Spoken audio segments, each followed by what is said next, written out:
সংস্কার, বিচার ও পিআর পদ্ধতিতে জাতীয় নির্বাচন আয়োজনের দাবিতে এবং দেশ ও ইসলাম বিরোধী সকল ষড়যন্ত্র ও চক্রান্তের প্রতিবাদে আয়োজিত ইসলামী আন্দোলন বাংলাদেশে আজকের এই মহাসমাবেশে উপস্থিত বিভিন্ন রাজনৈতিক দলের নেতৃবৃন্দ, ওলামায়ে কেরাম, সাংবাদিক বন্ধুগণ, শিক্ষাবিদ, বুদ্ধিজীবী ও প্রিয় দেশবাসী, সবাইকে আন্তরিক শুভেচ্ছা ও কৃতজ্ঞতা জানাচ্ছি।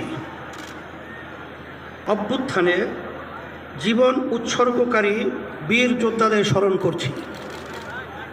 তাদের শোকাহত পরিজনের প্রতি সমবেদনা জ্ঞাপন করছি।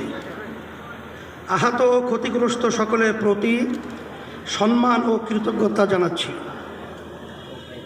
1957 সাল থেকে শুরু করে 1947 ও 1971 সকল যোদ্ধাদের প্রতি শ্রদ্ধা ও সম্মান প্রদর্শন করছি। ভাইরা আমার, দুর্নীতি, দুঃশাসন মুক্ত, সমৃদ্ধ ও উন্নত রাষ্ট্র নির্ভরে আত্মত্যাগ করে যাচ্ছে। সুশাসন প্রতিষ্ঠার জন্যে রক্তের নজরানা পেশ করে যাচ্ছে। তারই ধারাবাহিকতায় 24 জুলাই, আগস্টে ও আরেকটি গণ অভ্যুত্থান হয়েছে। আমাদের অতীতের আত্মত্যাগ বিফলে গেছে ভুল নীতি এবং অসুস্থ রাজনীতির কারণে। সুতরাং জুলাই অভ্যুত্থানকেও আমরা অতীতের মতো ব্যর্থ হতে দিতে পারি না।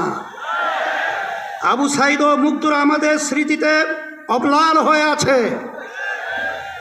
আহতরা এখনও ক্ষত বয়ে বেড়াচ্ছে। তাই প্রয়োজনীয় রাষ্ট্র সংস্কার এখনই করতে হবে। পতিত স্বৈরতন্ত্রের সাথে জড়িতদের বিচার করতে হবে। আরেকটা কথা স্পষ্ট ভাষায় বলে দিতে চাই, পিআর পদ্ধতিতে নির্বাচন আয়োজন করার কোনো বিকল্প নাই। আজকের এই জনসমুদ্র পিআর পদ্ধতি নির্বাচনের পক্ষের জনসমুদ্র। সংগ্রামী দেশবাসী, বোধবিশ্বাস ও গণ আকাঙ্ক্ষার বিরোধী সেই সংবিধান রচয়িতাদের স্বাধীন বাংলাদেশের সংবিধান রচনা করার ম্যান্ডেটই ছিল না। তারা ভিন দেশের সংবিধান অনুসরণ করেছিলেন, ফলে যা হওয়ার তাই হয়েছে। কোনো ক্ষেত্রেই কাঙ্ক্ষিত সমৃদ্ধ ও উন্নতি হয় নাই। রাজনৈতিক সংস্কৃতি কলুষিত হয়েছে। সবচেয়ে ভয়াবহ ব্যাপার হলো সংবিধান মেনেই স্বৈরাচার তৈরি হয়েছে। এজন্যই আমরা সংস্কারের প্রশ্নে অটল, অবিচল ও আপোষহীন অবস্থান নিয়েছি।